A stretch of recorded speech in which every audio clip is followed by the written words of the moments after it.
is a neoplasm? You did pathophysiology, right? So what is a neoplasm? Normal pulmonary tissue growth. Abnormal what? Tissue growth. That's interesting. Abnormal tissue growth. Is it a normal tissue growing abnormally? Or is it an abnormal tissue? The growth. The cells is abnormal. I know what I'm trying to say is, you said it's abnormal tissue growth, and that is correct. My question is, which tissue is growing abnormally? Is it a normal tissue, or is it an abnormal cell? Abnormal. That is important because you see the difference between a hematoma, right, and a papilloma is the fact that hematoma is really an abnormal growth of normal tissue, right? So neoplasms, they are called generally abnormal tissue growth, depending on where they happen. But in the lungs specifically, we describe them as two groups of growths. One is primary, meaning it is originating from the lungs, and the other is secondary, or what you would call malignant. I'm sorry, the secondary, usually malignant, is coming from elsewhere. We'll get there in a minute. So this slide is about the primary pulmonary neoplasms. You can divide those into two groups. Primary pulmonary neoplasms, you can divide into two groups, like all neoplasms. Primary could be benign or malignant, okay? And whether it's benign or malignant has to do with some very important histopathologic features and clinical features. You should know about that, right? So let's talk about benign primary pulmonary neoplasms. Hematomas, like I said, they're fairly common. They are really abnormal growth of normal tissue. They usually would arise from the connective tissue of the lung 80% of the time. But they will come off the bronchial tubes about 20% of the time. They are, if you find any pulmonary primary, a benign primary pulmonary lesion, most of the time it's going to be a hematoma, if it's benign. Then papillomas are really abnormal tissue growth. So this is an abnormal tissue that is growing within the lungs, okay? Depending on which cell in the lung is giving you the papilloma, it could be squamous, glandular, or both mixed. Some important features of these papillomas, when they come from the squamous cells, they tend to be peripherally located. In other words, it will be found somewhere on the lateral side in the lungs, okay? And they tend to be associated with human papillomavirus. Where else do you find human papillomavirus? In the cervix, right? Okay, good. Different subtypes, but papillomas in the lungs, the squamous type, are associated with human papillomavirus. So it's fair to ask you that question. Which of the following tumors associated with papillomavirus? Right? Good. Then, when they are glandular, they tend to be central. And when they are mixed, it could be either or. Why is it important to characterize them like this?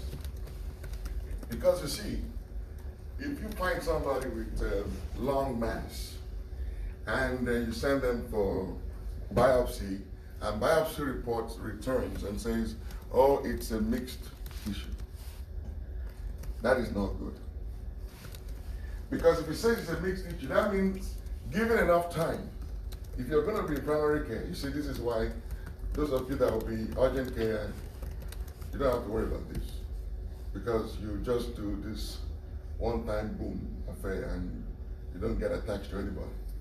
But if you're going to be in primary care, there are patients I've seen for over 15 years. I've watched them grow and die. So when somebody comes to you with a lung mass and the biopsy returns and say it's mixed, that means you now have to sit on the dock and wait for the transformation. You can't just go away. You have to keep repeating the test, monitoring the signs of it. Okay? So when it starts increasing, then you now have to put pressure on the cardiothoracic surgeon. Depending on if it is central, you call the pulmonologist. If it's peripheral, you have to call the cardiothoracic surgeon. The reason will become clearer in a few minutes. But that is why it's important to know from the pathology, is it squamous, glandular, or mixed? Because when it is mixed, it has a very strong potential for malignant transformation over time. And if you don't watch it, the patient will come to you with bone metastasis already, and it's too late. But if you keep an eye on it, say you repeat the CT scan in 5 years, and you see the signs are double, then you can actually refer them, and the surgery can be curative. Okay? So it is not just by accident I put these things here, there's a reason they're there. So pay attention to this. Hematomas are very common. Now when you talk about malignant primary pulmonary neoplasms, there are two types. The commonest type, 90% of the time, they are what we call non-small cell. If they are non-small cell, that means there is a small cell. Okay? So basically, when you look at malignant primary pulmonary neoplasms, you divide them into two groups. You have a small cell, about 10% of the time, and then you have this other group that makes up 90% of the tumors, and then you can break them down into three basic types, right? Adenocarcinomas 40% of the time, squamous cell carcinomas 30% of the time, and then what we call the large cell carcinomas 10% of the time. Okay, and then there's a bunch of others that make up 20%. It is important to understand some important differences. Adenocarcinomas are usually central. So you find the mass usually between the two lungs in what we call the hilar or the mediastinal region. Okay, they tend to be central. It says peripheral location. Sorry. Adenocarcinoma are peripheral. Squamous are central. Sorry. My head. Sorry. Adenocarcinoma tend to be peripheral. Sorry. I apologize for that. I'm glad you're watching and listening. So they are the most common lung cancers in modest or never smokers. So if somebody never smoked and they developed a lung mass, if you do a biopsy and the lung mass is peripheral, in other words, is towards the chest wall, it's most likely going to be an adenocarcinoma. Okay? That is extremely important that you recognize that the adenocarcinomas in peripheral is the most common cancer in never smokers. There is a subtype that is known as bronchoalveolar subtype, or what is called adenocarcinoma in situ, that is seen predominantly in females. Okay? It is seen predominantly in females, and it has a better prognosis than every other type. You know why I made that mistake? Because of this crazy thing between the primary, glandular, and adenocarcinoma. You notice that glandular is central, right? And you know adenocarcinomas are supposed to come from glandular tissue. So that central thing was still put in my head, and I transferred it. So don't make the same mistake. Okay? When it is malignant adenocarcinoma, it's a peripheral lesion. When it is benign, it's a central lesion. Okay? Okay. So, very important that you recognize that 40% of the time. And don't forget, bronchoalveolar subtype of adenocarcinoma is a subtype, the one that is commonest in female. So a good exam question will be, which of the following is the most common type of lung cancer in a non-smoker female, or a female non-smoker? And I will give you small cell, bronchoalveolar, squamous cell, hematoma, and so that will be a fair question, right? So pay attention to that. Then, squamous cell carcinoma 30% of the time is usually central, and it does in fact arise from the bronchial epithelium. Okay? And the large cell can come out from anywhere. It could be central, it could be peripheral, And then there is a bunch of others that are rare tumors, not specific in location. Then the old cell, or what is known as the small cell carcinoma, they account for 10% of all lung cancers. They are usually central in location, but that is not what I want you to always remember about old cell. What I want you to never ever forget about old cell cancer is that it has neuroendocrine features. Okay? And what do I mean by that? These small cells, these small cell malignant tumors, they are active in the endocrine way. So they produce hormones that they have no business producing. For instance, they can produce ACTH. Where do you expect ACTH to come from, Erika? You have to think about that. No, I just blanked, I'm sorry. Where do you expect ACTH to come from? Where? ACTH? No, cortisol comes from the adrenal under the influence of. Thank you. Thank you. All right. So that is where you expect ACTH to come from. But these crazy tumors will start producing ACTH. So you find somebody that was healthy 2 years ago comes with Pulm, Cushing syndrome. And you're like, why are you gaining so much weight? Why are you losing vision? You do the CT scan of the head, you say it's normal. If you find somebody with Cushing syndrome and CT scan, MRI of the head is normal, you should be looking at the lumps. Okay? So a good question would be, what is the most appropriate next step in the diagnostic evaluation of a patient with, and I'll give you all the features of Cushing syndrome, and I'll show you the CT scan. You should know what a normal CT scan looks like. So I'll tell you chest X-ray, chest CT, chest exam. You have to figure that out. Okay? So don't forget that. And then the other thing they do that is really bad is they produce ADH. So David, where does ADH come from normally? Who? Sorry?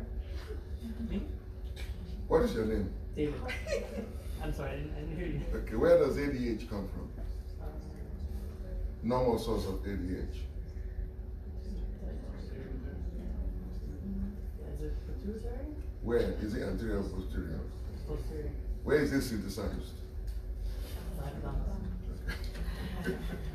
Okay. So you see, you expect ADH to come from the neurohypothalamus stored in the posterior pituitary and released only in response to volume depletion. But this tumor, they will produce ADH. What does ADH do? It forces the kidneys to hold on to water, right? And what happens when you hold on to water? You dilute serum. When you dilute serum, serum sodium drops.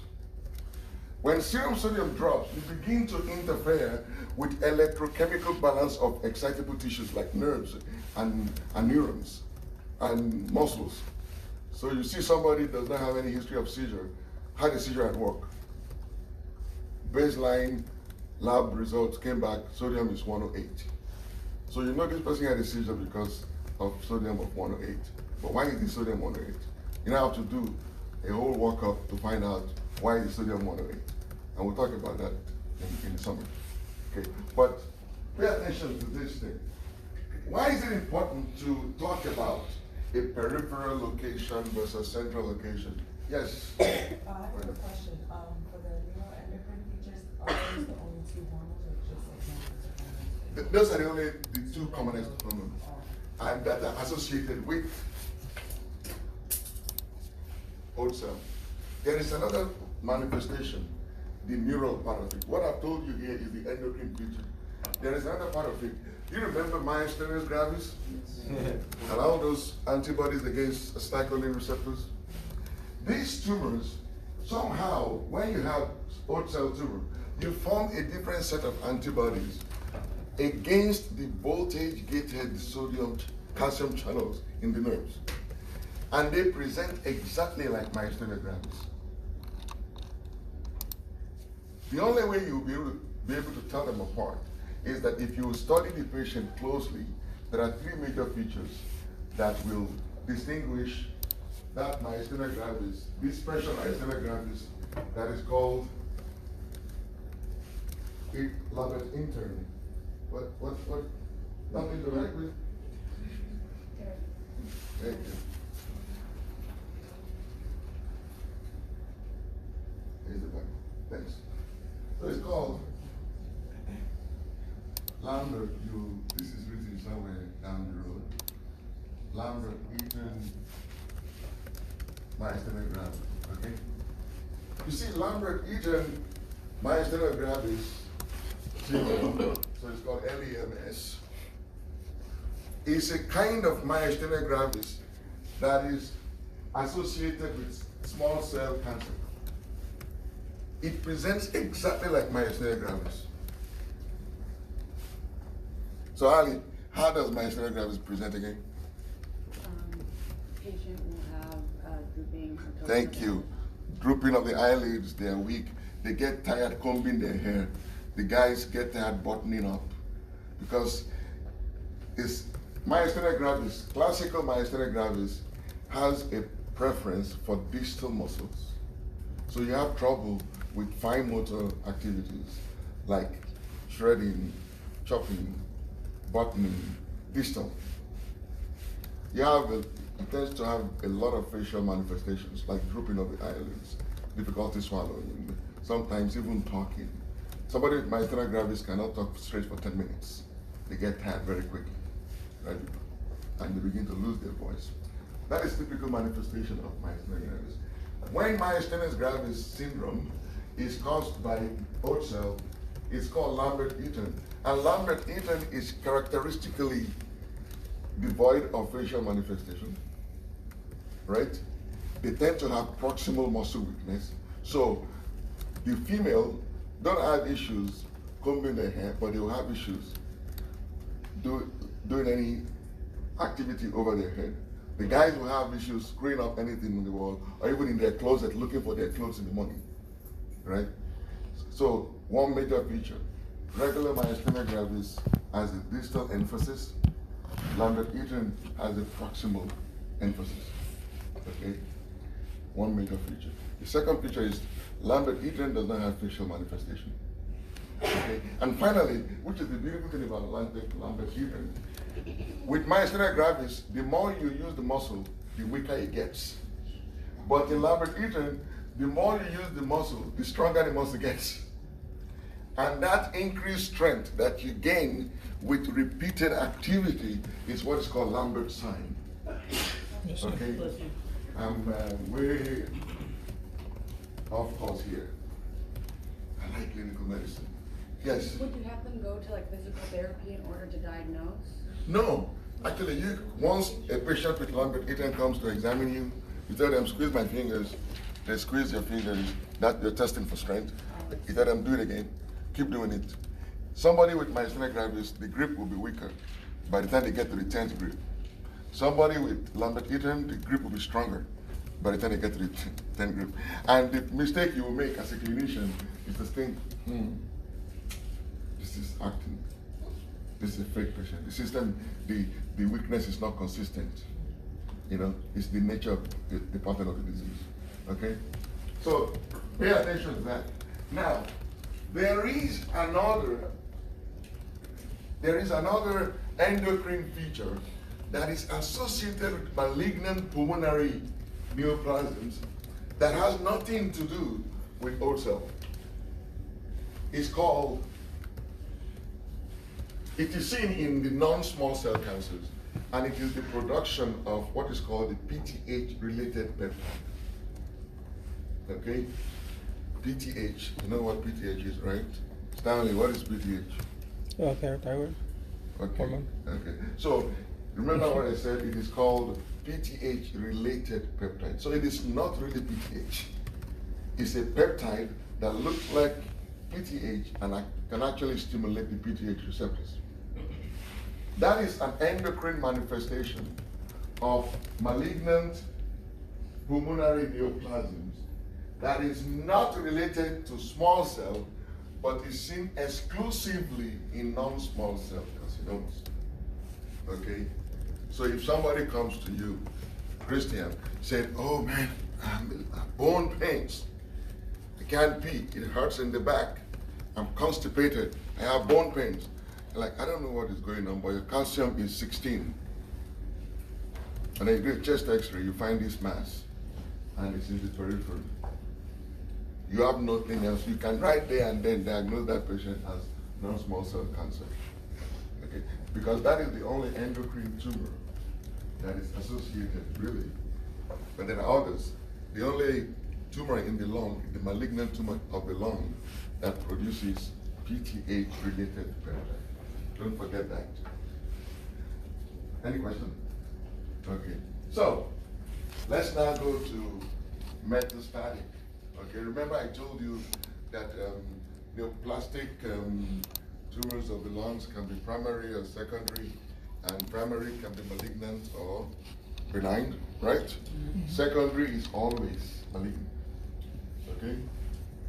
Secondary tumors anywhere are always malignant. There is no benign secondary, because what makes it benign is that it doesn't spread. Okay? So, you have metastatic lung cancers. There are secondary tumors. Metastasis, by definition, is the spread of the malignant tumor from the primary site to a secondary site via the bloodstream, lymphatic system, or by direct extension. All of those are possible. And sometimes a tumor can spread by all three mechanisms. Okay? How does it really happen? So this is a good cartoon right here. It's one cell, usually, that goes green, right? Becomes a malignant cell. And once it becomes a malignant cell, it begins to multiply, right? What is the doubling time for bacteria? Bradley. Dr. Arteta taught you guys that, right? What is it? You talked about doubling time for bacteria? For 20 minutes, right? The malignant cells can replicate just about that time too, okay? So it begins to multiply. I know what is interesting. Once it begins to multiply, very quickly it forms a clone, a metastatic subclone. And what does the clone do? The first thing the clone does is to actually establish its own blood supply. That is why you notice that when pharmaceutical companies want to make cancer drugs, they look for medications that block angiogenesis, that block the ability of the clone to establish blood supply. Because one way we get rid of tumor is to ligate the blood vessel. Sometimes tumor is so big you don't want to cut it out, but it has only one major blood supply, you ligate it. Cut off the blood supply, it's more of that, right? So pharmaceutical companies, they look for a way to block angiogenesis sometimes. So what happens, the subclone establishes contact and it gets really big. And just sometimes by sheer weight, the cells get pushed into the bloodstream, into lymphatics, and once it's in the bloodstream, it can seed anywhere it wants in the system, right? So from adhesion, extravasation, then instravasation, interaction with all the tissues, and then the next thing you know, it is everywhere. Where does metastatic tumors come from the most to the lungs? Or where do they go? From the lungs, tumors go to brain, spine, liver, adrenals, and lungs. Pay attention to that. And I want you to notice that rarely do tumors metastasize to the kidneys. They always go to the adrenals. Kidney cancers metastasize to many places, but other tumors don't send secondaries to the kidneys. And I don't think anybody knows. Okay? So this is, please pay attention. I don't know if I gave it slide the wrong pitch. This slide is about how primary lung tumors spread to other tissues. And I just told you this cartoon is a diagram of how metastasis happens. Okay? Now, this is secondary pulmonary neoplasm. One feature of secondary pulmonary neoplasm is that whenever you see lung tumor and you could see two or more nodules at the same time, most likely it's coming from somewhere else. Because from that previous slide I told you, usually in cancer, it's one cell that goes berserk and clones. Two cells don't do it at the same time. Okay? Rarely. So whenever you do see chest x-ray and you see all these things called cannonballs, infiltrates, I hope you won't call it pneumonia. Right? These are cannonball metastasis. That tells you this patient has a very aggressive cancer somewhere that is sending secondaries to the lungs like crazy. Okay? What are the sources of secondary pulmonary neoplasms? Breast, bladder, colon, kidney. In the kidney cells, you can get cancers from mature cells or immature cells. When cancers develop from immature cells in an organ, they are called blastomas. Okay? So when you get cancer developing from immature cells in the retina, we call it retinoblastomas. Okay, when cancers come from immature cells in the kidneys, we call it nephroblastomas. Okay? And then when they come from immature cells in the nerve tissue, they're called neuroblastomas. So blastoma just means it's a cancer, but the origin is from an immature cells. Okay, immature. Then you have sarcomas and nephroblastomas that is also known as Pulm's tumor. So these are common sources of secondary pulmonary neoplasms. All right? What is not there? Aren't you surprised that you have prostate cancer, but you don't have cervical cancer here? You don't see cervical cancer over there, right? Okay. You don't see ovarian cancer over there, right? Okay. I want you to pay attention to what is not there. Because the exam question will be which of all of the following are common sources of secondary to the lung, except that's the nature of the question. So be very familiar with that. Okay. Why is that important? Okay. The reason that is important is cervical cancer is fairly common. Okay? So you have somebody who is, okay, so let's talk about a typical 36-year-old female smoker, prostitute, history of cervical cancer, now, and it was treated, now present to you at 50 with a lung mass. And then the question is, what is causing the lung mass? Is the cervical cancer back, or does she not have lung cancer from smoking? You see why it is important for you to now be able to tell what is more likely in this patient. It is not everywhere that you always have the benefit of all the sophisticated diagnostic equipment. Sometimes you have to make a decision, who should this person see? Because most of the time in developing countries, people don't have a lot of money, and every specialist they see will cost them money. So she may have money to see only one specialist, right? You don't have the luxury of sending her first to the GYN and then later to send her to pulmonologist. No, you have to make a determination right there and then. So having the knowledge of what is likely and less likely becomes very critical. Okay?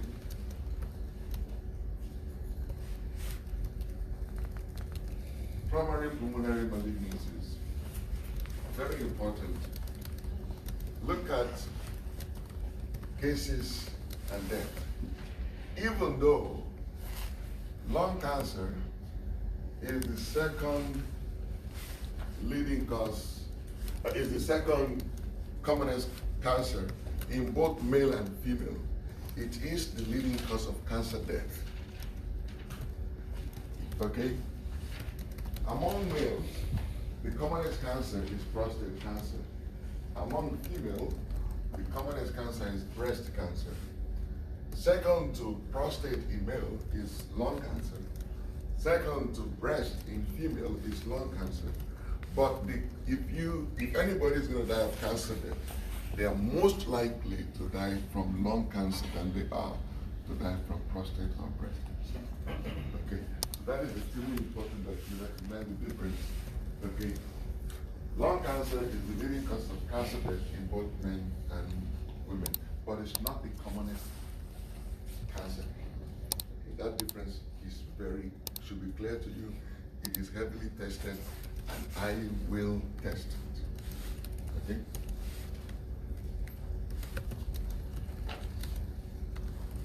Cancer you want to prevent, by all means. As much as you can, you want to do everything to prevent cancer. Because we don't really know how to treat cancer. We don't even understand what causes cancer. Blood vessels and treat it. So whatever you can do to prevent cancer, you should do it.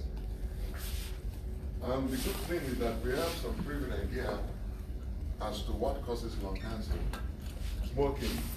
Smoking is a big risk factor for lung cancer. Active smoking and passive smoking can cause lung cancer.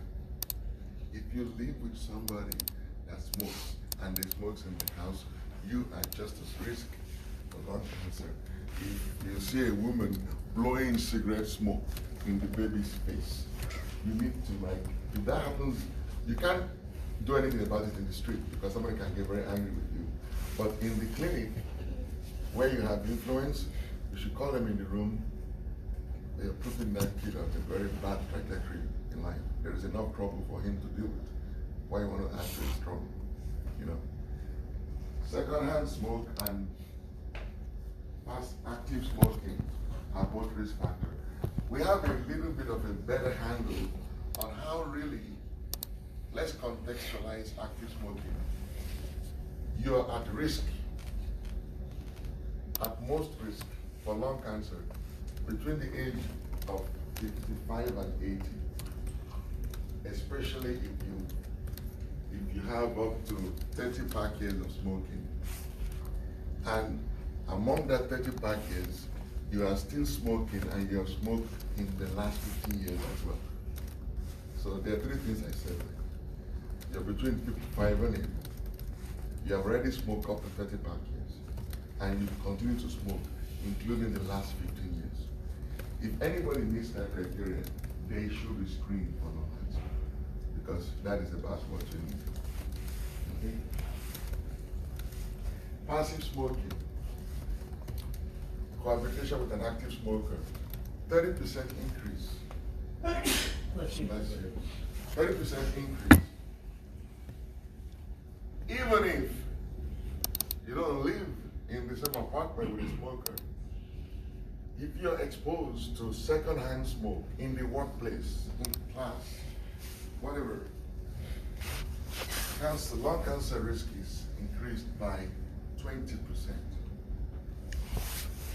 It is not the smoke that the smoker blows in your face that is the deadly smoke. It is the one that is coming from the top of the burning cigarette itself. And that one that is coming from the top of the burning cigarette is what we call the side stream. Okay? So the side stream is what is going to kill you if you hang around smokers. All right? So if you have friends that smoke, you stay away from them. Okay? Or tell them to quit. Because if you don't, just standing and talking to somebody, and you know when you're talking to somebody, let me ask you, when you're just standing by somebody and they're smoking, and you're talking to them and you're both engaged and they're not smoking the cigarette and they're holding their hand, when are you at greater risk? When you're fully engaged, and especially if it's an argument. You're having with a smoker, right? You guys are busy shouting and yelling, you're taking maximum inhalation, and the cigarette is just burning. You're both burning to hell. It's a question of time. You're going to calm down with lung cancer. So you need to be wise. Okay? The side stream smoke is more deadly than the one the guy is going to blow in your face. Okay? Why is that? Because this, you see, when the guy inhales, what it blows out is a lot of expired air, diluted. But from the side stream, you're getting it fresh. Both of you are equally exposed. You know what I mean? And if you're close enough, you're gonna get a good dose of it. Right? Right? Now, air pollution.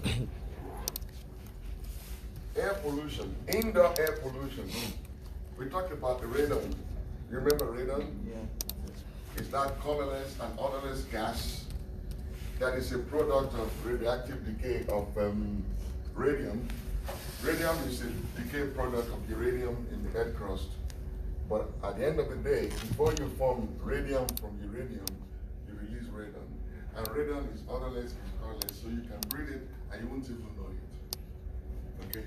So that's why when you're buying homes, it's always good to get EPA agency to come and make sure that you don't have radon exposure in that house. They do soil testing, always a good idea. Okay? And second most common risk factor for lung cancer in the US is air pollution, indoor air pollution. You would have thought, where do you find the most polluted air? Is it indoor or outdoor? Indoor. So indoor air is more polluted, but the one that is associated with lung cancer is also indoor air pollution from radon. Okay? So when you see guys that drive and their exhaust pipe is pushing out this deadly smoke, and I see people, they cover their nose, I'm like, that's not the one that'll kill you. It is the one inside the house. Right? So, because it looks like, when you see that smoke coming out, it looks like this is the one that will cause lung cancer. See how black it is? When was the last time you went for smog check, man? No, that is, you should worry about that for other reasons. But if your concern is really lung cancer, it is what is inside your house you want to think about. Okay? All right, see, outdoor air pollution, not that it has a negligible risk, it does have some risk. 2% is not small when it has to do with lung cancer.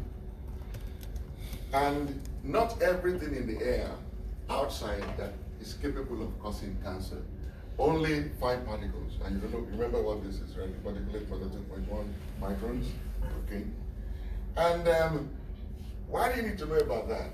Yes, in the United States, in England, in Canada, it might be 2%. But if your patient is a recent immigrant from Burundi. or from Guatemala. That's default right there. Right? Right? Say it's from Guatemala, or from why was it of a bushman woman from the Kalahari? Yeah. Right? These are places where people still cook every day by burning biomass. They still go to the woods and cut down trees and come and set them on fire and use 3 stones, and they are inhaling stuff every single day. And sometimes, not only do they do that for their families, that is what they do for a living. They fry these things and they cook these things on the roadside for folks. And that's what they've done all their lives. And now the granddaughter got a visa to come to the United States. Now bring the woman to you, and the woman is coughing. And you're like, did you ever smoke? He said, no. Then you're like, what is making her cough? Yes, COPD from coal inhalation. And you need to screen her for cancer as well. In that particular population, the risk for lung cancer is not 2%. It's much higher than that. Okay? So, although if you're born and raised in America from Louisiana, yes, it might be 2%. But if you live most of your life and you're a recent immigrant, that may not be your story. Okay? And then occupational exposures. Beryllium, silica, arsenic, nickel. Not the coin. It's the metal in the nickel there, right? Pay attention to that purple box. You know, there was a time that coal workers wanted to sue the coal company whenever they got lung cancer. You know, like the way they go after those asbestos, those mesothelioma lawyers now? Yeah. Okay, there was a time it was the coal workers that wanted to go after coal companies like that. And they would sue them. You're the reason I have lung cancer. Coal does not cause lung cancer. Okay? I want to give you that background because you'll be like, how do we know coal does not cause lung cancer? Yes, because the insurance company made sure they did the research to prove that coal exposure does not cause lung cancer. Okay? Now, ionizing radiation, X and gamma radiation, they are the only ones that ionize. Okay? If you're exposed to them long enough, you can get lung cancer. That is the reason that the TB guideline was revised. Remember when you had positive PPD about 5 to 10 years ago, you had to do chest x-ray every year. That is a lot of exposure to x-rays for no reason. And it's still a concern we have today because the way we screen for chest and lung cancer today is doing low-dose chest CT. That is a hell of a lot more radiation than chest x-ray. And that's why it's recommended that you do it only when people are in this age range. Because, yeah, if you do it in somebody that's 80, before the cancer catches up, they've exited already. You did. Okay. Pay attention to family history of lung cancers. Because in first degree relatives, yes, the risk doubles. So if somebody comes to you and say, oh, my mom died of lung cancer, they are no longer at average risk for lung cancer. Their risk doubles, whatever the average is. Okay? How does these cancers come? Specifically from smoking. So you smoke. What happens is, in the smoke, there are over 3 dozen known carcinogens in cigarette smoke. And people still smoke. Just a few of them, PAH, polycyclic aromatic hydrocarbons, nicotine-derived nitrosamines, ketones, NNK, there are plenty. You don't need to worry about that. These are just 2 of about up to 3 dozens of them. Most of the time, when your body gets exposed to carcinogens, there are metabolic pathways that will recognize and neutralize it. Okay? So you have things like the glutathione and a bunch of other systems that would detoxify it and get rid of it. Unfortunately, there are carcinogens that will interact with, if they don't interact with this system, they interact with other metabolic pathways that results in activation of that carcinogen. When that carcinogen is activated, that means, what I mean by activation is it gains capacity to interact with the molecular system. Once that capacity is attained, then it can attach to DNA. Okay? DNAs that have these carcinogens attached to them are known as DNA adducts. So the body will recognize DNA adducts, a DNA that has something added to it. And the body will try to get rid of the adduct or turn on the apoptosis. You know what apoptosis is, right? It's a set of gene sequence that once activated will make the cell commit suicide. That will just pop. All right. So DNA adducts, if the carcinogen escapes metabolic detoxification, these repair systems will take care of it. Either repair it by pulling it off of the DNA or triggering the programmed cell death and kill it.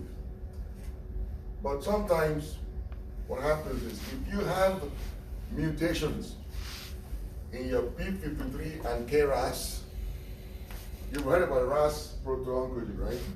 What does RAS mean? Tolu, what is RAS? Rat sarcoma, that's what that is. The reason it's called RAS is because the gene was first discovered in rats with sarcomas. So RAS just means rats sarcomas. Okay? So if you have problems in this, you're not going to be able to get rid of the DNA adduct. If you don't get rid of the DNA adduct, then that chemical begins to interfere with the way that gene is transcribed. And once you can mess with somebody's gene, you will change them for life. Okay? That is how that crazy cell evolves from this long-term process that transforms it into a carcinogen, the cancer cells.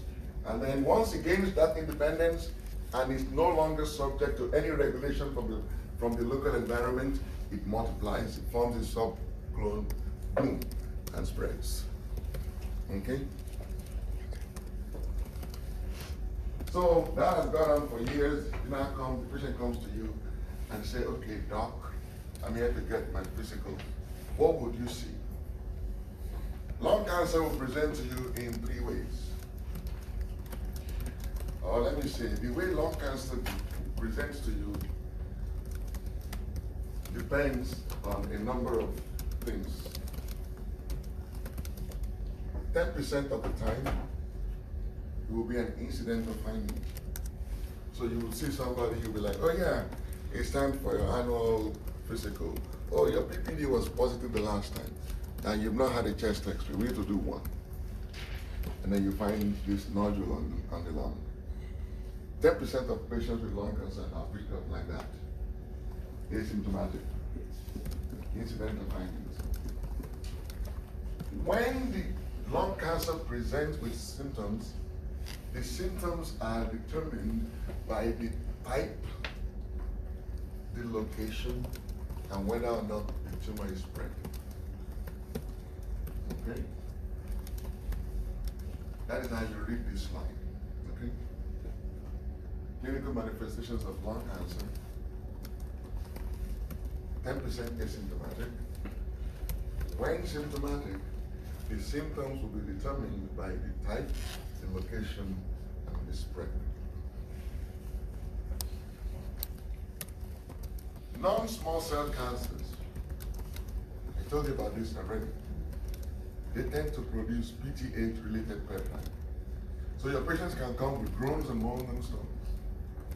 All right? Kidney stones, constipation, bone pains, because parathyroid hormone is leaking calcium from the bones. And once you leak calcium from the bones become brittle. You see, the bones, they have a protein matrix that is very soft and like jelly. What makes the bone strong is the deposition of calcium within that matrix. So when patients begin to lose calcium from bones, the bones become soft and really brittle. And it's painful. So your patient comes with bone pains. And because the calcium is being leaked from bone into blood, it gets filtered by the kidneys. When it gets filtered by the kidneys in excessive amount, it begins to form calculus, stones, not the mathematical. Begins to form stones, like calculi. And those will cause obstruction to urine flow. So your patient will come with some. Have you had kidney stone pain before? No. Have you seen somebody with kidney stone pain? Yeah. Is apart from labor pain, I think kidney stone pains are the next most painful thing, and they come on like that. And then because calcium interferes with peristalsis, right? Remember, for muscle contraction, you need calcium to be absent from the cytoplasm and released when needed. When calcium is all over the place, there isn't enough gradient to clear the cytoplasm of calcium, so calcium is there all the time. So, action potential is not developed in the nerves, so peristalsis doesn't take place, so the patient is constipated. You know? And remember, in the colon, water reabsorption is not regulated. In the intestine, I hope you did this in pathophysiology, right? In the small intestine, water reabsorption is regulated. But in the colon, it is not. That is right. That is the reason that if you don't exercise or drink enough water, the longer your stool stays in your colon, the harder it is to pass. And we've had patients that we have to go in manually to pull this out, because and when you bring it out, it's like concrete. You know. So you have non-small cell with high serum calcium as a result of PTH-related peptide. Patient present with groans, moans, and stones. I already told you about this. Small cell, because of their neuroendocrine manifestations, they can give you syndrome of inappropriate ADH secretion, headache, seizures, and coma. Can give you Cushing syndrome as a result of ectopic ACTH. Patient with truncal obesity, hypertension, diabetes. Remember Lambert-Eaton syndrome as a result of autoantibodies against calcium channels, voltage gated, by the way. Calcium channels at the presynaptic nerve ending. That is another difference between Lambert-Eaton and myasthenia gravis. In myasthenia gravis, the antibodies are against the postsynaptic cholinergic receptors. Remember that, right? Okay. Did you all get that? Okay. And of course, with Lambert-Eaton, the patient presents with muscle weakness, but it's not the same kind of muscle weakness that you get with myasthenia gravis. It's distinguished by what we talked about earlier, right? Okay, good. Professor, just want to make sure. So Lambert-Eaton syndrome is its own syndrome, or is it associated? Is it like a sub-association with myasthenia gravis? Good question. Lambert-Eaton is, depending on which book you're reading, is often described as a subtype of myasthenia gravis. Okay, but I don't believe it's a subtype. If I ever ask you a question, it's a disease of its own. It has a different pathophysiology. One, standard myasthenia gravis is due to antibodies against the cholinergic receptors on the postsynaptic membrane.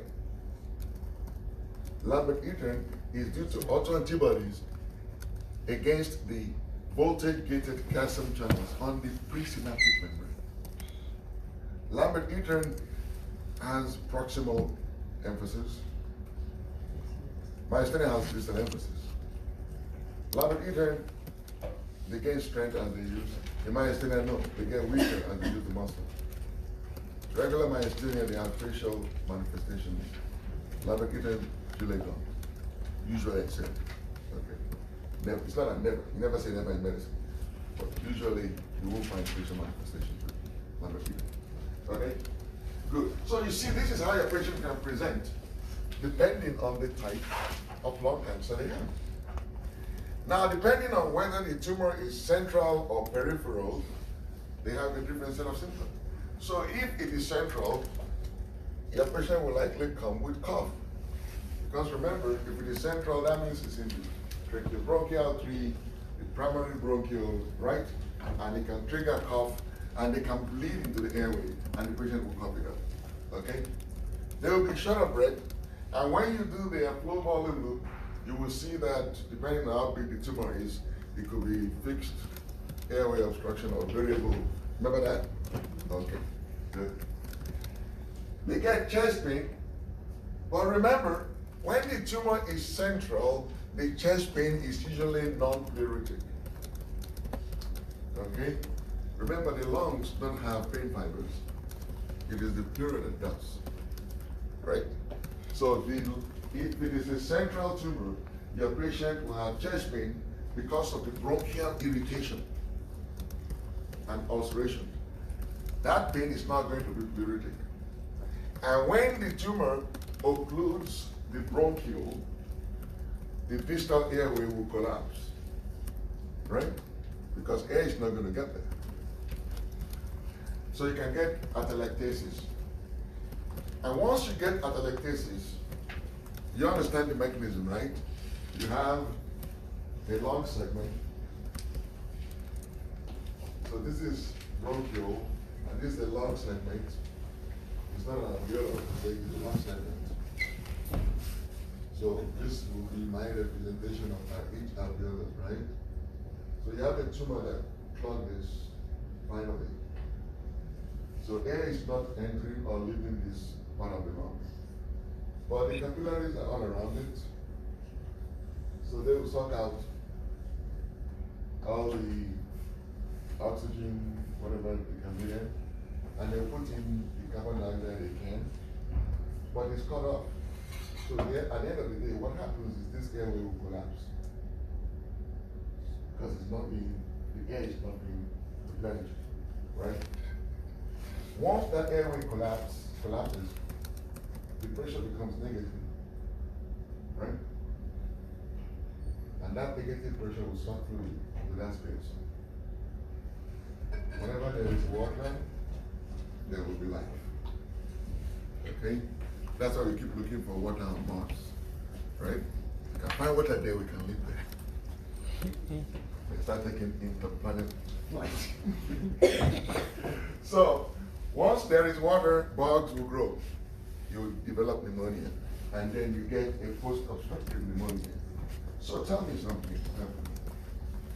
You see a patient with pneumonia, and you really believe it's a post-obstructive pneumonia.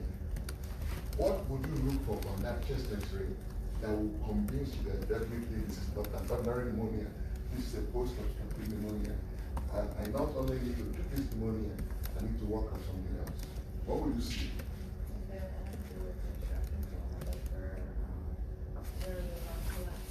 Yeah, the lung collapsing, but what would that look like on the chest X-ray? Thank you. You will see evidence of volume loss. And the way you see that on the chest X-ray, look at the chest X-ray, you see the diaphragm are not at the same level. One diaphragm is higher. The lung is consolidated, but if it was a regular pneumonia, the lungs would be consolidated, but the diaphragm would be at the same level. But if that pneumonia was due to obstruction from lung cancer, you will get atelectatic post-obstructive pneumonia. You will still be a pneumonia, but the diaphragm will be elevated because of the volume loss. If you miss that as a clinician, your patient will keep coming back with pneumonia every 3 to 6 months until one day they will tell you that the emergency room with brain metastasis because you missed the post-obstructive component of that test. Yeah, right. So the post-obstructive on the diaphragm will. Yes, you have evidence of volume loss. And the way that looks on the chest X-ray, the earliest sign is elevation of diaphragm. If it's been up for a long time, the trachea will be deviated to that side. Right? Okay. Okay, so that is if it is central. But if it is peripheral, see, you get pleuritic chest pain, you still get cough and dyspnea, but for different reasons. And then you get pleural effusion. So if somebody has lung mass and pleural effusion, you know that is a peripheral. That's a peripheral problem. Because that means the tumor is close enough to the periphery that it could irritate the pleura. Okay? Now, spread. This spread that I'm talking about here is not distant spread, it's local spread. You see, when lung tumor is in the top of the lungs, very quickly it will infiltrate the sympathetic chain. And once the sympathetic chain is taken out, the parasympathetic overrides everything else, especially in the face and the eyes. And the set of symptoms you get when there is regional invasion of the sympathetic chain by an apical malignant lung cancer is what is called Horner's syndrome. And the tumor of the lung that causes Horner's syndrome is named after the guy that discovered it, Pankos. So we call it Pankos tumor when it is at the top of the lungs and it infiltrates the sympathetic chain. And how would you remember that? Have you met Pam Horner? She is sympathetic. Ptosis, anhydrosis, and meiosis. Okay? So the pupils are pinpoints. patient is sweating less on that side of the face, and the eyelid droops. Okay, and it was a medical student that came up with this thing here. You need to come up with your own way of remembering this. Okay, so remember, ptosis, anhidrosis, and meiosis. Let me ask you a question, Eden. So, why is it that when the sympathetic chain is taken out, the lead does not drop all the way? Why doesn't it just be complete ptosis? Why is it partial ptosis? Remember the anatomy class. What are the muscles that elevate the lead? There's only one muscle. Which muscle elevates the lead? Okay, Wendy. Did you guys think that drive to USC was like an excursion? You're supposed to remember everything you learned in that place. The lead is elevated by levator palpebrae and also orbicularis oculi, right? And they are innervated differently by the third nerve and by the sympathetic chain. So that is the reason if you get third nerve lesion or sympathetic nerve lesion, you never get complete ptosis. Usually partial ptosis because one of them will keep the lead partially open. If you get complete ptosis, you have a big problem. Okay? Because that means both the levator palpebrae and the orbicularis oculi are out. Okay? So remember antipam, okay? Now remember also, part of an apical spread could be superior vena cava obstruction. That is not a good thing. When you invade the superior vena cava, just think about that for a minute. What will happen if I can put a clip around your SVC? That means all the venous return from your neck up cannot go into the right atrium. That means your venous pressure will back up. Your conjunctiva will swell. Your face will swell. And more importantly, your brain will swell. Can your skull swell? So what happens when your brain is swelling within a rigid skull? You get intracranial hypertension. You begin to force brain tissue through every hole at the base of the brain. And if you get the brain stem through the foramen magnum, you begin to interfere with important vital centers. Patient will stop breathing, blood pressure will drop, and before you know it, it's gone. Okay, extremely important that you understand. So I listed it there: facial edema, neck edema, arm edema. That is not what will kill your patient. It's the intracranial hypertension that will kill the patient. Okay, very important. Yeah. And the SVC obstruction is caused from the mass inside Yeah. the lung? Yeah, Okay. because remember, superior vena cava is right here. Yeah. So if the mass is in the apex of the lung, it can very easily infiltrate it, just like it can infiltrate the sympathetic chain. So apical manifestations is Pankos tumor, SVC obstruction. Okay. Now you can go to pericardium and give you pericardial effusion. Right? So somebody comes for a routine workup, and then you do EKG, and the next thing you see. So what would you see on EKG, Christian? On somebody with pericardial effusion on EKG, they're just there for a routine check, maybe a pre-op clearance for routine colonoscopy, right? You say, you smoked, you're over 50, I should do an EKG. And the next thing you look at the EKG, what would you see if the patient has pericardial effusion? On the EKG? Yeah, on EKG. It has pericardial effusion. Not tamponade, just pericardial effusion. And the heart is swinging within. Oh yeah, you see up and down, up and down. You see the electrical alternates, right? So you look at EKG, voltage is alternating from within leads, okay? Then you see, oh, why is your axis swinging? They do a chest X-ray, you see big pericardial effusion. You're like, did you smoke? Oh yeah, I smoke. How long have you been smoking? About 30 years. How much do you smoke? 3 packs a day? Oh, okay. You have a lot more problem than colon cancer screening, right? But it will be that subtle, okay? So regional spread, pericardial effusion. And then you can get distant metastasis, okay? You can go to the brain, adrenals, wherever. Okay? So this is how lung cancer will present, depending on the type, the location, or the spread. Okay? I put this here just to remind you physical diagnosis, right? So, you know how to examine the chest, right? IPPA, inspection, palpation, percussion, auscultation. You remember that? Mm-hmm. So for inspection, you're looking. What are you looking at? You're looking at the nose, the trachea, the patient in distress, the rate, right? Palpation, what are you doing? Chest expansion, right? Both in front and back. And then percussion, you're looking for dullness, and then you listen. All right, so I'm giving you all that here. Just one movement, mediastinal displacement, and then you, of course, in your palpation, you make sure you feel for this trachea to make sure you're central. They taught you how to do that, right? Okay. Breath sounds, vocal resonance, added sounds. And then here is it. Consolidation, collapse, fibrosis, generalized large pneumothorax, chronic bronchitis. Lung cancer will give you consolidation. It will be a post-obstructive type of pneumonia. So you will definitely see evidence of collapse and consolidation, right? And you might see pleural effusion as well if the pleura is involved. So this is just a review slide for you to, if I were you, know what I'll do?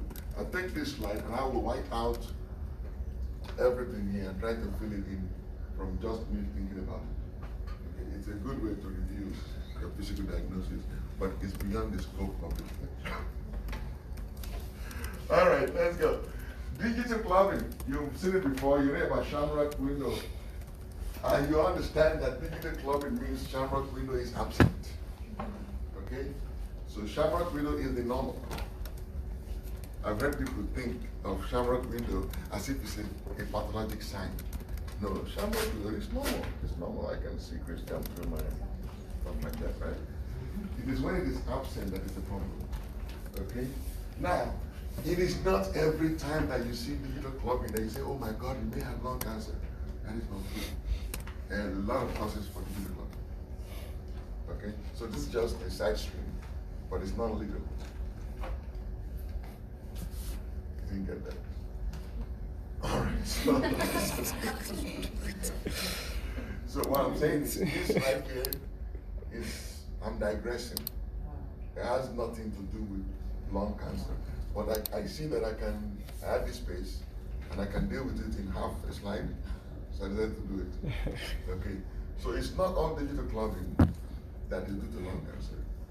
Digital clubbing, whenever you see it, you should ask yourself, is it by itself? Or is it associated with joint syndrome? If it is associated with joint symptoms, it is no longer called digital clubbing.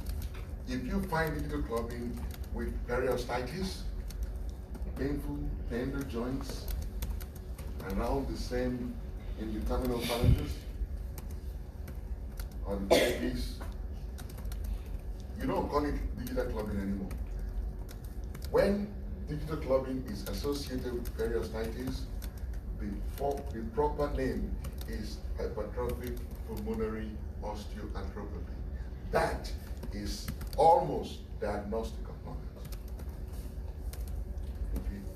So when you see somebody with digital clubbing and you put pressure at the nail bed and the nail bed is fluctuant and tender, that means there is associated periostitis.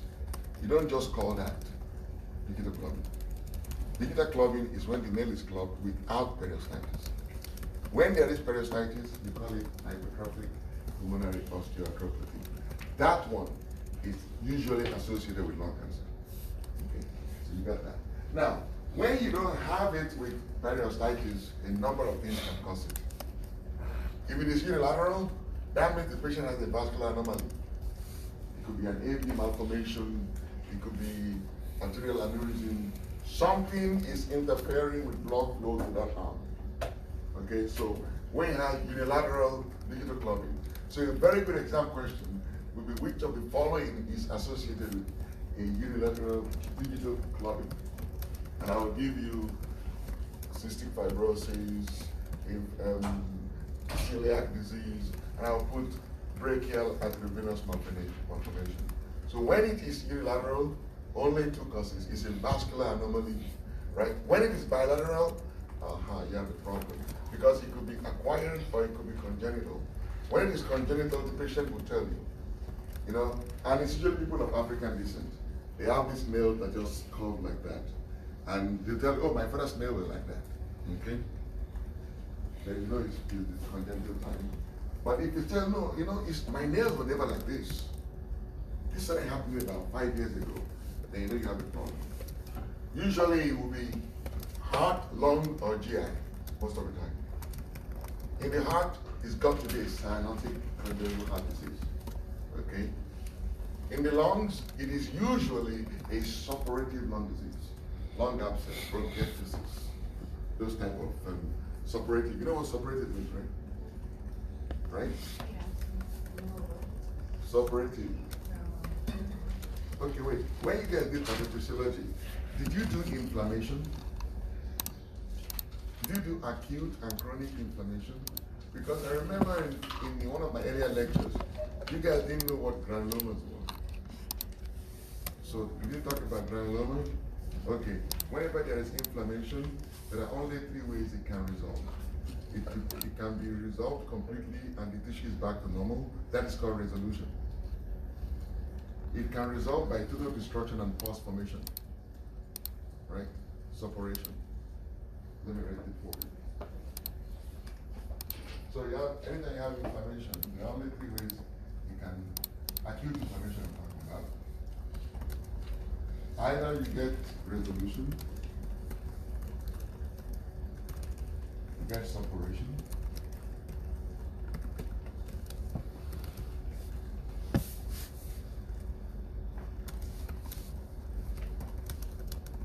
or you get fibrosis.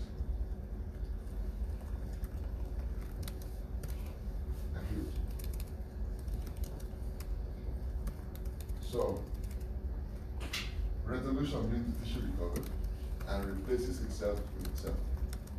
So liver gets damaged, the damaged liver is replaced by liver cells. Suppuration means the tissue was badly damaged, the cells were killed, and pus is formed. And most of the time, if it's in the organ, you have to drain it. Pus doesn't drain. Fibrosis means, yes, the tissue was damaged and it's been replaced now with scar tissue. Okay. If it's a chronic inflammation, then you start talking about granuloma formation. And I told you that what we're talking about granulomatous disease in my earlier lecture, where I told you that in the granuloma, you have the bug, you have the neutrophils, they have the macrophages, they have the lymphocytes, and the center is usually very soft. We call it caseous granuloma. So, in the lung, it is usually interstitial lung disease. That's not a common one, unless it causes hypoxia. These are what you want to think about whenever you see digital clubbing and you're thinking lung disease. It is usually suppurative lung diseases. Okay, pus-forming lung diseases. Yes. Is it common in the stem cell? Is this common where? Is it common in the stem cell? I'm not hearing what you're saying. Is it common in the stem cell? In what? In sickle cell? Sickle cell? Yeah. Not really. If the sickle cell disease causes hypoxia, and hypoxia is not a particularly common manifestation of sickle cell unless they're in crisis, right? We give oxygen not because they are short of breath most of the time, but to prevent them from becoming short of breath. So bone pains, yeah, and the hyperplasia of the medullary cavity, yes, but not too much. No, it's not too much sickle cell. Okay. All right. So these are what you should think about whenever you see digital clubbing. Don't always. It's not all about lung cancer. It is about lung cancer if it is associated with this. Okay. So chest X-ray. How might it present? What is the difference when a radiologist tells you the patient has a lung nodule versus a lung mass? It has to do with the diameter of the mass. Okay? When it is less than 3 centimeters, they call it a nodule. When it is more than 3 centimeters, 3 centimeters or more, it's called a mass. And then you will see evidence of collapse, consolidation, pleural effusion, or hilar lymphadenopathy. So here is evidence of a nodule, right?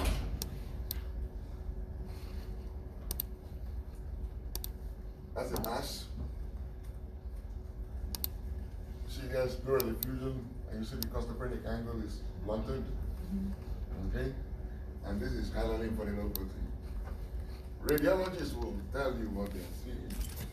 You have to know what to do with that information.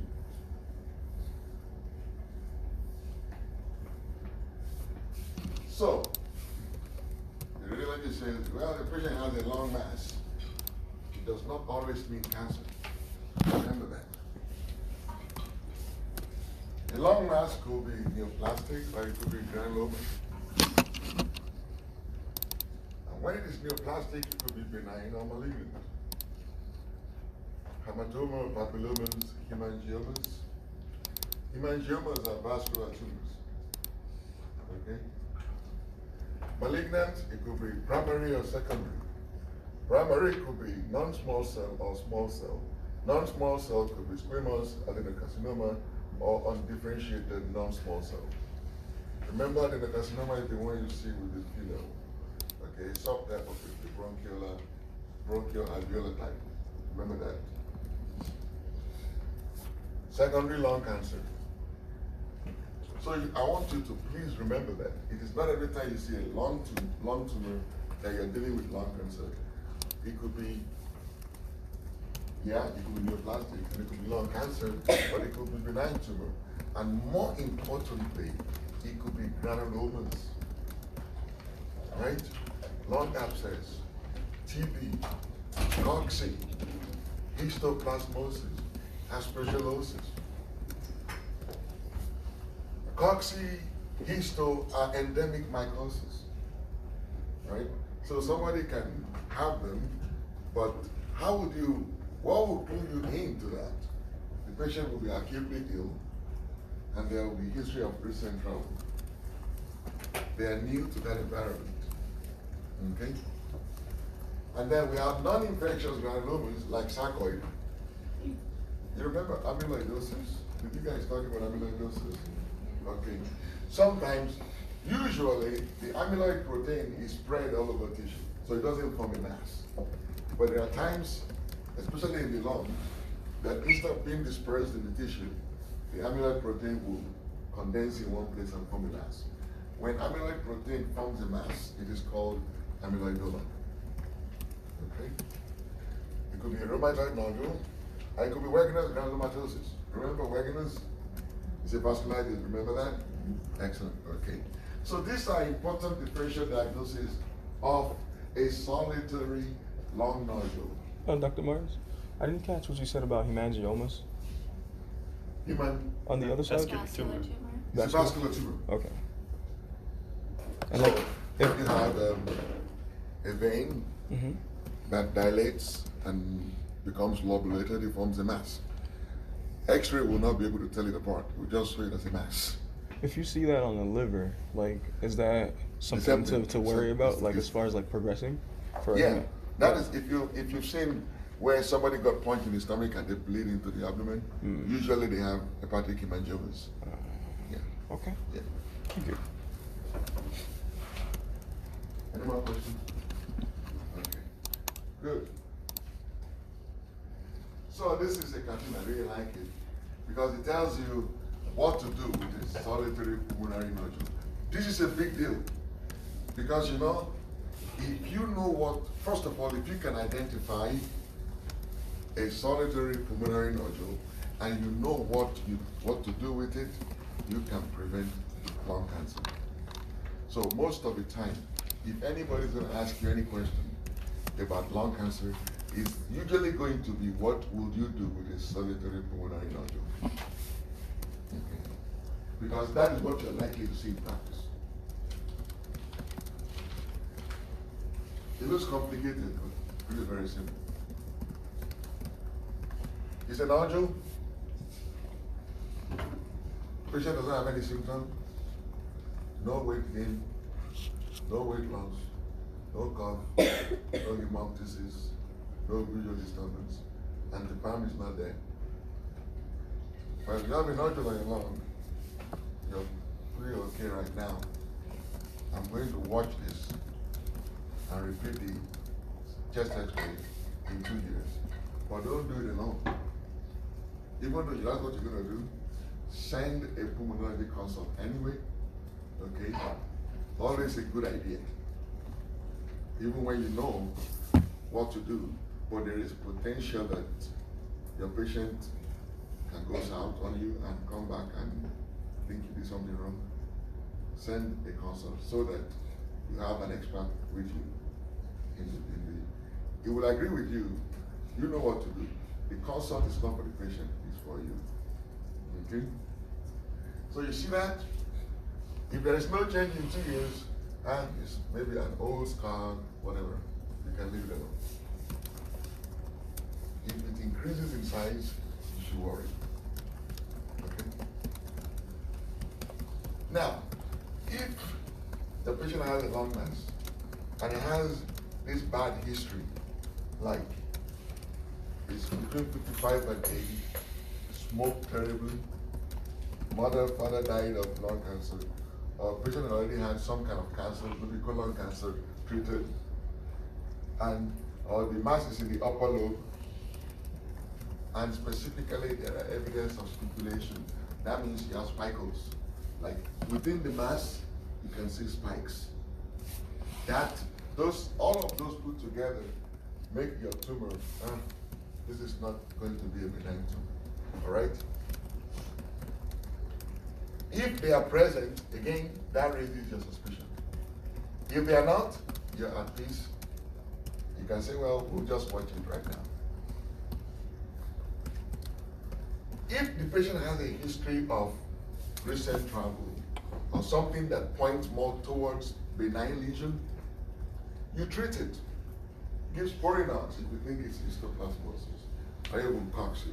Give Sporinox, see the patient in 2 weeks, see what happened to the mass. Most of the time, pneumonia will be gone in 6 to 8 weeks. If it was a pneumonia, even if it is atypical pneumonia, chest x-ray should be clean after 6 to 8 weeks. Wait 3 months, repeat the test next week. If it clears, patient improves, you're back here. The patient didn't improve, now you really want to worry. At this point, you will order the high-resolution CT scan, and other criteria now kicks in. The one that we use now is the Fleischner criteria.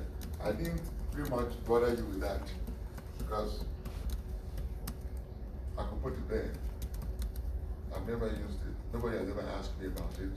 But the pulmonologists know what to do. You just need to know that once it's a high-risk mass, and you see it on a high-resolution CT scan, you're going to send them to the pulmonologist. The pulmonologists are going to use the Fleischner criteria and decide on what to do with the patient. Part of what they will do is they put the patient at risk and the Fleischner criteria together, and then they stratify the patient. So if the patient is really, really high risk, that is more than 60% probability, they will go for biopsy. And depending on where the lesion is, it could be a video-assisted thoracic biopsy or transtracheal. If it is a central lesion, you do it through bronchoscopy. If it's a peripheral lesion, you do CT-guided biopsy. Okay? If the risk is a little bit intermediate, then you do a PET scan. Why do you do a PET scan? Because if it is a tumor, it is metabolically active. Okay? So you do PET and SPECT to see if it is metabolically active. Okay? If it is metabolically active, again, you end up here. All right? If it's not metabolically active and low risk from your criteria and stratification, you do the same thing like we would have done. All right? So the whole idea is don't memorize the figure. Understand what is the guiding principles. Okay? You see a tumor, first thing you want to say is this benign? Is it malignant? you talk to your patient, do they have a risk for lung cancer? If they do, then you monitor it, you work it out. If there is a reason for you to think this could be benign, because the guy just moved to Los Angeles from Louisiana, repeat it and repeat the chest x-ray. If the chest x-ray increases, say the nodule doubles in 6 weeks, is that suggestive of malignancy or inflammation? Tolu? If the size of the nodule doubles in 6 weeks, is that a malignancy or an inflammation? Malignancy? You think tumor doubles in 6 weeks? Tumors don't double in 6 weeks. If a nodule doubles in 6 weeks, more likely it's a pneumonia that does not result in an abscess. A tumor size will never double in 6 weeks. Okay? It's not the way they grow. They don't grow that fast. All right? Only leukemia you can get bulk reduction up to 50% in 6 weeks with appropriate chemotherapy, and the tumor bulk can also double. But other solid tumors, that is not the way they grow. Okay? So this is how you all look. It does not matter what you think, it does not matter what your patient presents. The ultimate diagnosis of lung cancer has to be made by biopsy. Okay? You need tissue to confirm it. So see what it looks like on a CT scan. If it is a peripheral tumor, you have to do the CT guided biopsy, and that's how you do it. If it's a central tumor, you have to go after it through the bronchoscopy. Okay? Because through the bronchoscopy, you can actually go up, down into the primary, and even access some secondary bronchial tubes. Okay? So ultimately, you will need a biopsy. Don't ever forget that. Okay? Even if your patient presents with Cushing's syndrome, groans and pains and stones, yeah, you kind of have an idea what you think it might be. Ultimately, you're not going to be the one that will treat it. It's the oncologist that will treat it. And the oncologist will not touch a patient unless they have a tissue diagnosis. Why do you think they do that? Because cancer therapy is worse than cancer itself sometimes. And if you put somebody on cancer therapy that didn't have the cancer, oh my goodness, they're going to come after you. And they will win too. Yes, Mark. So if the nodule is less than 8 millimeters, you just do the criteria in 1 time? It depends. I mean, if you ever have to do high resolution CT scan, I just put it there for you to know that they look at it for 8 millimeters or more or less, right? But not just the size, it's the size and the risk. You put everything together and then you risk stratify the patient. If your patient is high risk, then you pursue the biopsy. If your patient is medium risk, you treat, you watch, and wait, right? But these are not decisions you make. You're part of a team that will deal with this, okay? So I talked about staging. How do you stage? The way we stage tumor is TNM staging. Don't bother your head with this. It's there for you to know that we still use tumor node metastasis to stage, okay? And depending on how your patient, what your patient features on the tumor size, node, and metastasis, we now stage the patients into stage 1, stage 0, stage 1, 1A, 1B, 2A, 2B, stage 3A, 3B, stage 4. Have you ever asked yourself, why do we stage cancers? The strength of the treatment. It dictates the treatment, but most importantly, it's because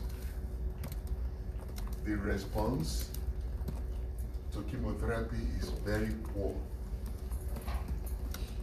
If we put all the patients together and do the analysis, nobody will go on cancer chemotherapy. Nobody. Because the overall result is so abysmal. It's so not convincing. But when you stratify the patient, you can tease out the group that will respond to that chemotherapy. So it's actually a pharmaceutical economic strategy. At the end of the day, you have metastasis. What the heck does it matter whether it's 3A or 3B? It's kind of late, you know. But in order for us to guide the therapy and identify those who will respond and those who will not respond, we do this staging stuff. I'll tell you a story. About 5 years ago, one of my patients, he was not my patient before. He used to come with his wife to see me. His wife has high blood pressure. Very nice woman. I didn't like her. She looks so much like my mom. And I used to tell her, my goodness, I look forward to seeing you. You know?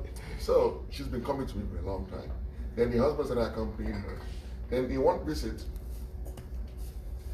she shared with me that the man has been diagnosed with lung cancer. He never smoked. Like lung cancer. So I became very interested in the case. So the doctor was in serious. And when he went to see the pulmonologist, finally he was diagnosed, yes, non-small cell cancer. But that was it. It was a non-small cell cancer. It was a central lesion. It was accessible by bronchoscopy, but he already had positive lymph nodes, so he was a little bit far advanced in that stage 2-3 area. There was metastasis. If it's gone to the nodes, that means it was in the blood. If it's been in the blood, even if they tell you these biopsies are negative, my friend, listen, it's somewhere there hiding. It's a question of time, it will come out. The man was 66 years old. I told him, I said, listen, you know, this tumor is early, very early, but unfortunately it's already metastasized. You know, in your lung you look small, you're healthy, you're not short of breath. You could do everything you were doing. We took this chest X-ray because you had this nagging cough that won't go away. Why don't you just enjoy your last days? Come to terms with this. We don't have any real cure for this stuff. He said, thank you. They went home, they had a family meeting. They went to see the oncologist. The oncologist in Syria was like, oh no, there is this new, groundbreaking, yada, yada, yada. She makes the next appointment with me. Because, I don't know, she felt she didn't listen to me and she was wondering if I would take it. I'm like, it's a recommendation. You take it. Why give advice? The fools don't take it. The wise don't need it. So I'm used to that. People don't always listen to me. But I always like to watch. 6 months later, massive pulmonary hemorrhage from the chemotherapy. He died right there. 6 months. He could have lived 6 years later. Right?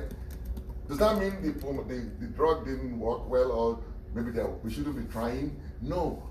For my patients, I don't push my patients to every new therapy. Step back, I watch it. Pay attention to it. See how people are faring on it. If the risk of death is greater than the risk of cure, why would I recommend it for you? I wouldn't take it if I were you. You know? And what happened was that the agent just dissolved the alveolar capillaries. Basically, he bled into his own lungs. Who can survive that? It's like drowning in your own blood. He was dead. I just saw him 3 weeks ago. He's been dead 6 years. He could have been alive. You know. So you see, all this staging stuff, don't be deceived by them.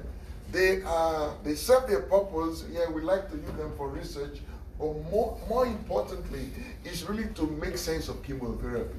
There are some cancers we're very good at treating, don't get me wrong. Lung cancer is just happens to be not one of them.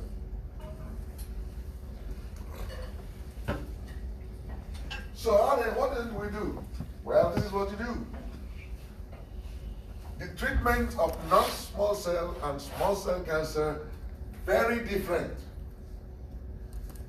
You never do surgery for small cell cancer. We have good chemotherapy and radiation.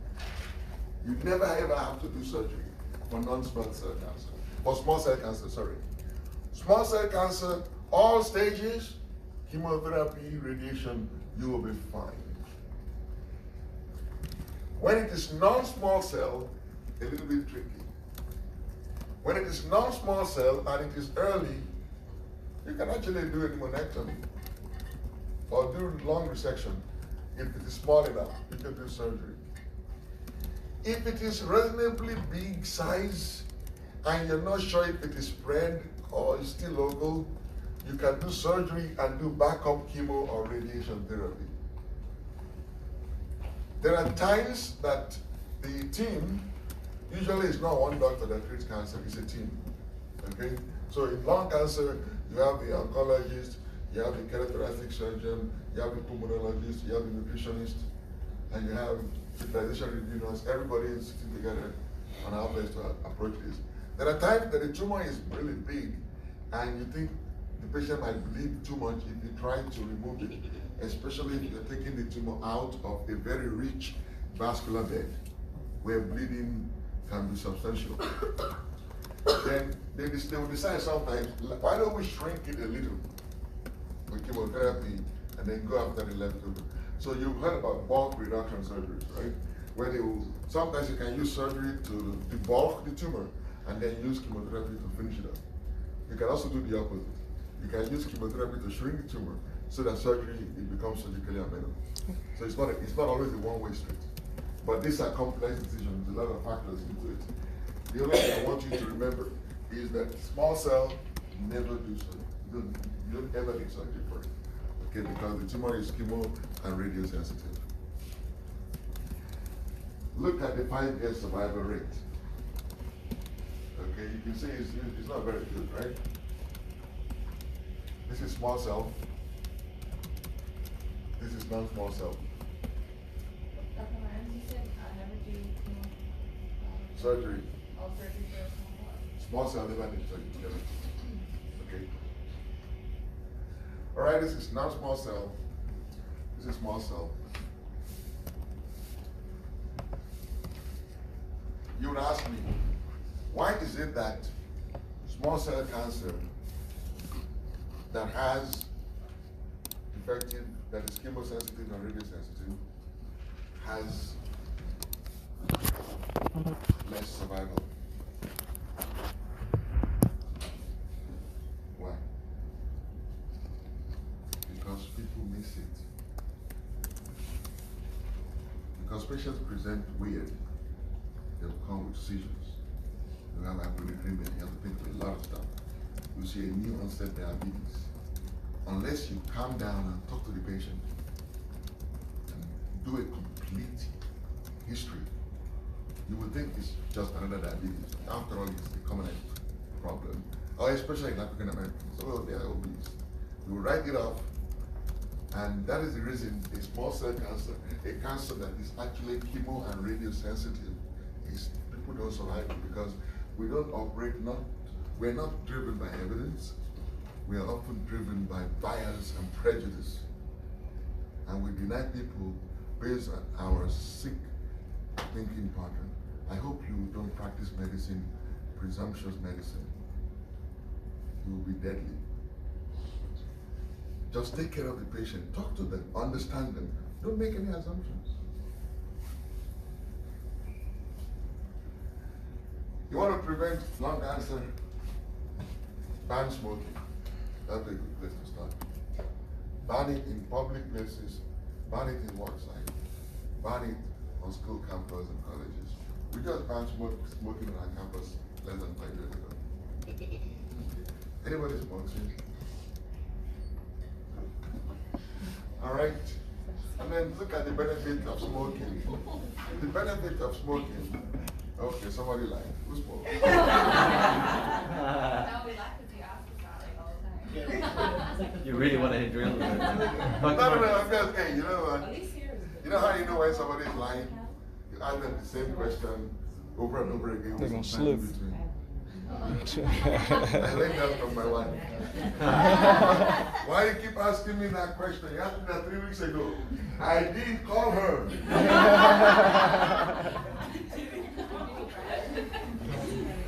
What the heck? Dr. Mark, Yes. is there any, like, I know we talked about smoking as far as like tobacco is concerned. What about like marijuana or any other Smoking.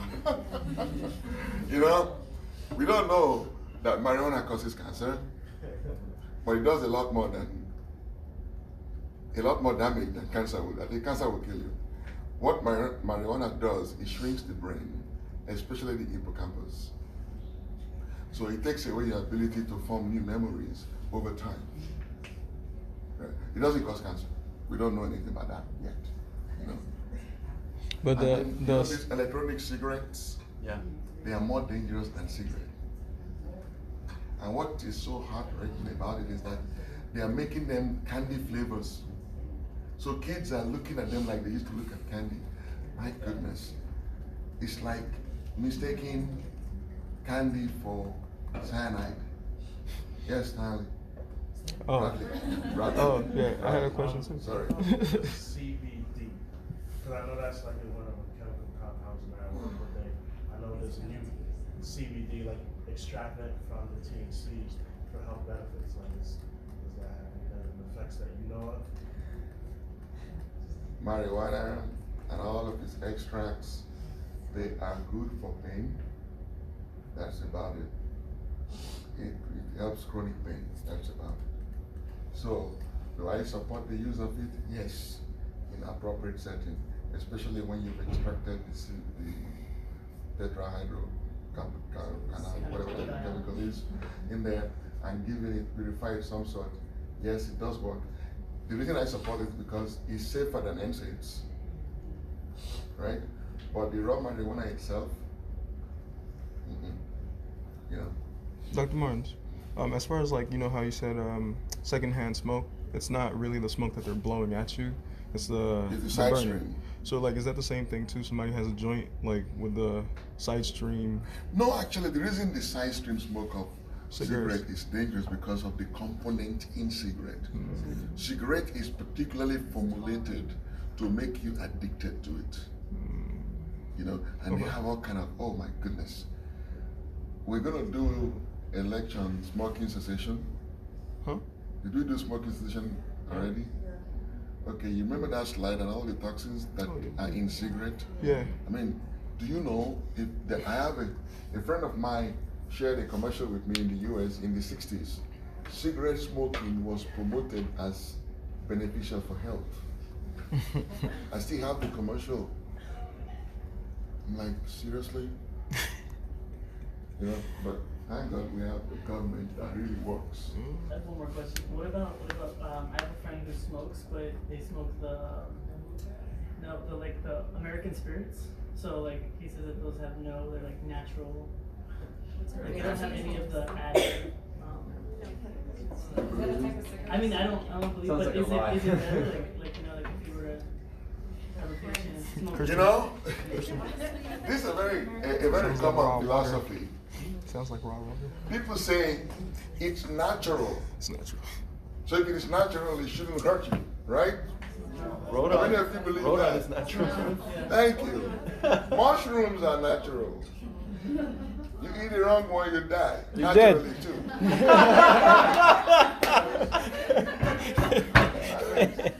Seriously. Gotta write that one. The truth of the matter is I gotta that write that one. the lungs are designed to handle air. Anything you put in them other than air, it may not give you cancer, it will give you something. Okay? Why do you want to hurt yourself? There is enough in life to hurt you, and they can't wait to get you down. Why you want to increase your own risk of death? Death has been chasing you from the time you came out of the womb. Why do you want to visit it? Don't believe it. Until we have done a randomized control study and prove with enough sample and prove that yes, it does make a difference. You saw that presentation yesterday. Yeah. How the little difference in cortisol was magnified by changing the scale. That happens in science. That is why in your final year you come back and we teach you research methods. So you can make independent decisions. You can understand, you can look at a study. Say, you know what, I'll wait on this one. Because somebody is always trying to sell something. And unfortunately, we've lost control of healthcare to these insurance companies and Medicine is no longer as fun as it used to be anymore. Because it doesn't even let you take care of a patient the way you want to take care of a patient. You fight every time with utilization review people. Science is trying to sell something to somebody. Most of our researchers are funded by pharmaceutical companies. Most of these pharmaceutical companies recruit folks from FDA. I mean, why do you think Bernie Sanders is screaming? He gets it. But very few people do. When you go into practice, you will feel the pain. You will understand what it means that people are not insured in America. Because you will see people die needlessly. You will watch them die. And you'll be like, seriously? In America? I mean, I can deal with it because look, I came from Lagos, Nigeria. When I was an intern, I was at General Hospital and a truck was involved in an accident. A pregnant woman, and they used these wooden trucks. She was sitting on the truck inside with wooden benches. In the accident, everything scattered and she was poked in the womb by one part of a broken stick. She was brought to the hospital. The hospital where I was, they had a policy. They will not give blood to anybody unless their relative is willing to replace the unit. I'm like, can I donate it? He said, no, you can't. It's going to be a relative. You're a doctor. How many of them would you give?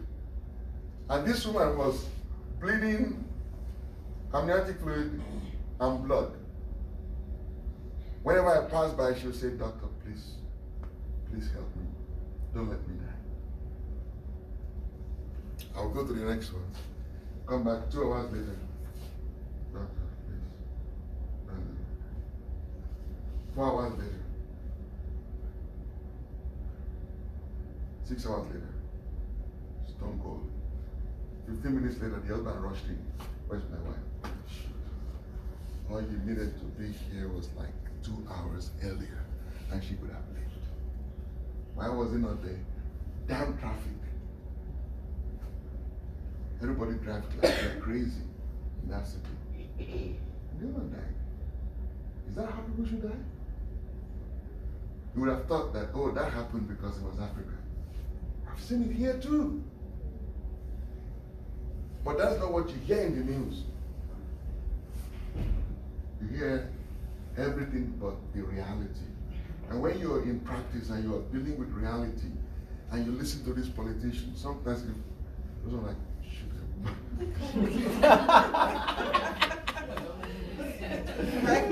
You missed it, yeah. My brother texted me. You know? What is it? Smoking cessation works, okay? But look, it takes about 5 to 10 years before the risk reduction comes. That is why you really look at the history of smoking and current smoking. If your patient is still smoking and they are smoking the last 15 years, yeah, you should screen them, they're at risk. If they've stopped smoking for 10 years, they are probably down to what their risk would have been anyway.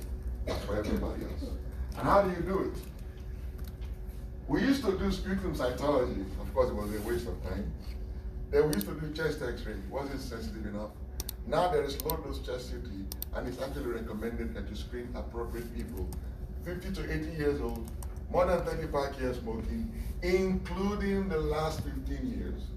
Very important. You will not do it if your patient is over the age of 80 or less than 55.